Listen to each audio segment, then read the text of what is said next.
Olá pessoal, eu sou o pastor César Tacho, estou aqui mais uma vez com esse comentário aqui sobre o livro O Homem Espiritual, do Watchman Nee.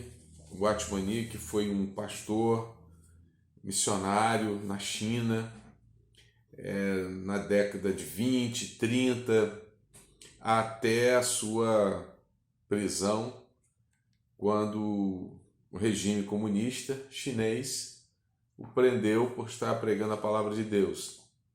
O Watchman Nee ficou cerca de 20 anos preso.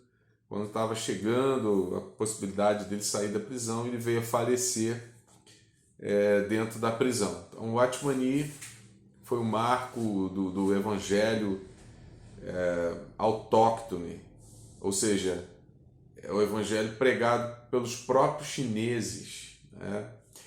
A China recebeu muitos missionários no século XIX, no século XX também, até a Revolução comunista, né, cultural, comunista na China, que proibiu o evangelho. Mas aquela semente pregada ali ficou e produziu frutos, né? Então, um deles é o Watchman Nee, que traz uma mensagem, eu disse aqui, além do seu tempo, né? E nós vamos entender por que isso, porque uma mensagem além do seu tempo, né? Por coisas que ele veio a falar e muitas vezes não é compreendido. Eu ouço às vezes as pessoas criticando o Watchman Nee, a sua visão, mas nós entendemos que precisa ser bem entendida, né, a mensagem do Watchman Nee, principalmente porque a maioria dos seus livros são livros que foram transcrições de suas mensagens. Esse livro que nós estamos lendo, né, O Homem Espiritual, na verdade, é o único livro que o Watchman Nee escreveu. E, então, por isso que ele tem um significado muito importante na mensagem do Watchman Nee. Então, eu quero falar nesse momento, né, sobre ainda o capítulo 1, nós estamos falando no capítulo 1, que é Espírito, Alma e Corpo. Nós falamos já da criação do homem, hoje nós vamos falar aqui sobre as funções, características do espírito, da alma e do corpo. Veja bem, ele começa dizendo o seguinte: é através do corpo físico que o homem entra em contato com o mundo material. Portanto, podemos defini-lo como o elemento que nos possibilita ter consciência do mundo. Eu acho que essa palavra aqui, consciência do mundo, ela não reflete o que realmente é o corpo. Eu entendo que ele tenha tido a intenção de dizer a percepção do mundo. E por que isso? Nós vamos entender porque ele vai falar mais à frente. A alma compreende o intelecto, que nos ajuda na presente existência, e as emoções, que procedem dos sentidos. Então ele está dizendo o quê? Que na alma nós temos o intelecto, é aquela parte do nosso ser que pensa, que raciocina. E temos as emoções, que é a parte do nosso ser que os sentidos, né, que nós temos do mundo produzem em nós. Então, emoções como medo, como alegria, tantas outras emoções que nos envolvem durante todo o dia, né, qualquer momento. A alma pertence ao próprio ego do homem e revela sua personalidade. Por isso é denominada de autoconsciência. Então veja aquilo que eu falei, né, sobre a consciência. Ele coloca aqui, define, né, que o corpo possibilita ter consciência do mundo. E aqui ele diz assim: por isso a alma é denominada de autoconsciência. É através do Espírito que temos comunhão com Deus e somente por ele podemos compreendê-lo e adorá-lo. Por isso se diz que ele é o elemento que nos confere consciência de Deus. Então ele faz um trocadilho e coloca essas expressões em paralelo. Primeiro, consciência do mundo. Depois, autoconsciência, consciência de si mesmo. E, por fim, consciência de Deus. Então, o que ele quer dizer? Que o corpo nos dá a percepção do mundo. Essa percepção de que existe o mundo e do que existe no mundo. A alma nos dá consciência de nós mesmos. Veja que o que nos diferencia muitas vezes dos animais é essa autoconsciência, capacidade de entendermos quem somos nós, como nós nos situamos nesse mundo. Isso é autoconsciência. E a consciência de Deus, essa ciência de que existe um ser superior e que está acima de nós e que está em nós também. Então, o Espírito é que produz essa consciência de Deus. Finaliza esse parágrafo dizendo: Deus habita no Espírito, o eu na alma e os sentidos no corpo. Que frase, né? Tão simples, mas que explica de uma forma bem resumida a função de cada parte ou cada parte integrante do nosso ser. Então, repetindo, Deus habita no Espírito, o eu habita na alma e os sentidos habitam o corpo. Então, essas são as funções básicas, né, do espírito, da alma e do corpo. Então, ele explica bem isso, né?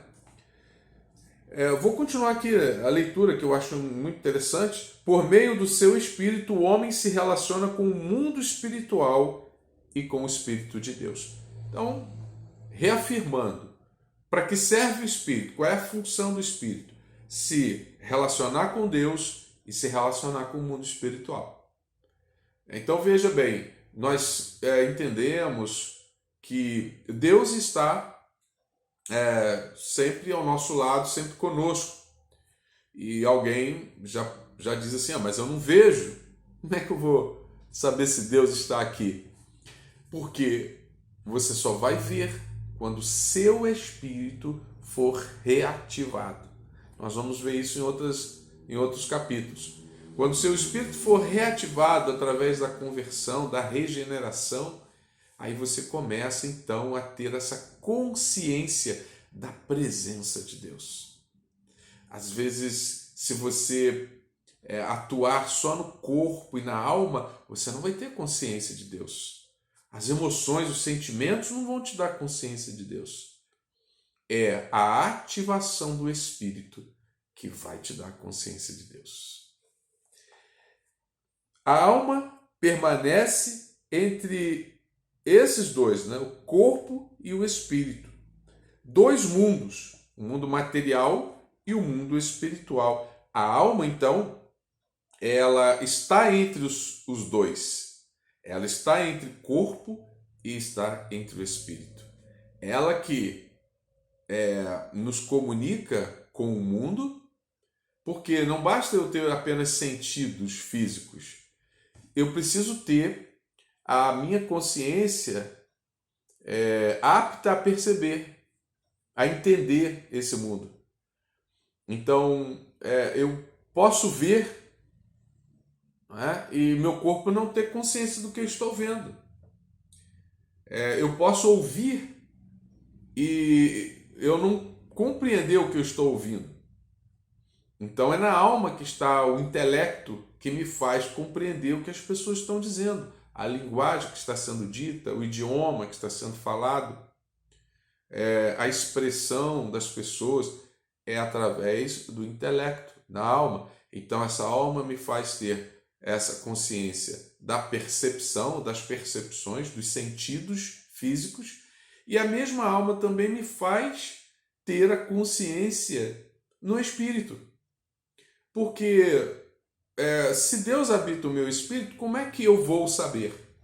O eu. O eu está onde? Na alma. A autoconsciência. Então, é essa autoconsciência, esse intelecto que me faz perceber a presença de Deus, esse relacionamento com Deus. Então, se eu falo com Deus apenas no intelecto, eu não consigo ter essa percepção espiritual.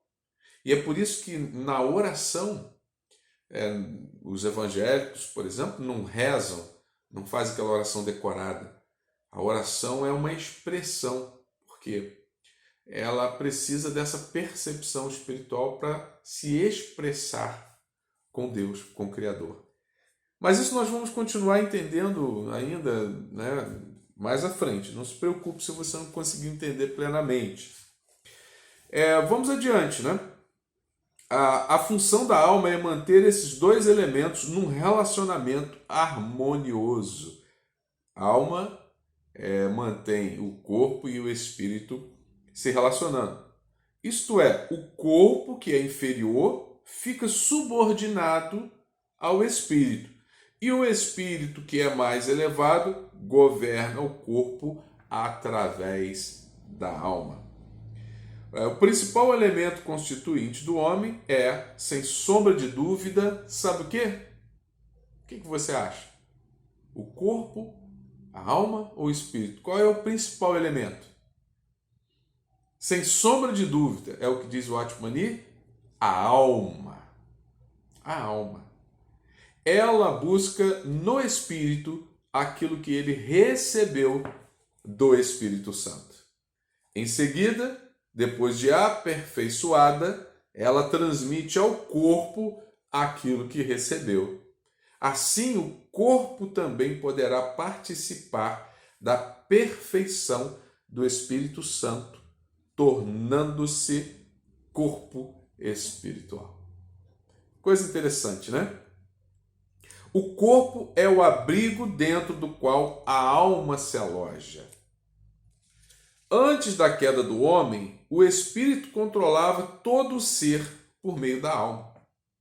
E aí, quando o homem caiu, pecou, o que aconteceu? A morte do espírito fez com que o espírito não tivesse mais controle sobre o ser.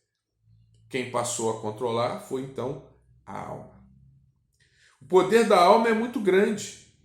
Como o espírito e o corpo se acham unidos nela, ela se torna o centro da personalidade e da influência do homem. Antes do pecado, esse poder se concentrava completamente no espírito. Quero chegar aqui para o final já dos nossos comentários. Para que o espírito governe a alma, para que o espírito governe a alma, precisa dar seu consentimento. Caso ela não o dê, ele fica sem condições de comandar a alma e o corpo. Essa decisão, porém, cabe à alma, pois é nela que reside a personalidade do homem. Finalizando então aqui esse comentário desse trecho do homem espiritual, o Atmani está dizendo, olha, é um conflito. O espírito precisa dominar a alma, mas precisa dominar o ser, mas quem domina é a alma. Por quê? Porque o espírito morreu no pecado, na queda do pecado. A alma passou a ser dominante. Somente quando cremos em Cristo é que o Espírito é revivificado para que o nosso relacionamento com Ele possa existir. Por quê? O Espírito Santo relaciona-se conosco através do nosso Espírito. E somente a alma é capaz de perceber isso. E a alma que decide fazer isso, que tem vontade de fazer isso e que busca por isso. Então, esse é o papel da alma, por isso a alma é muito importante na existência do ser. Que Deus possa completar aí esse raciocínio, essa explicação aí no seu coração. Quero agradecer por você estar aqui assistindo esse vídeo. Se você chegou até o final, parabéns. né, que esse entendimento possa ser abundante na sua vida.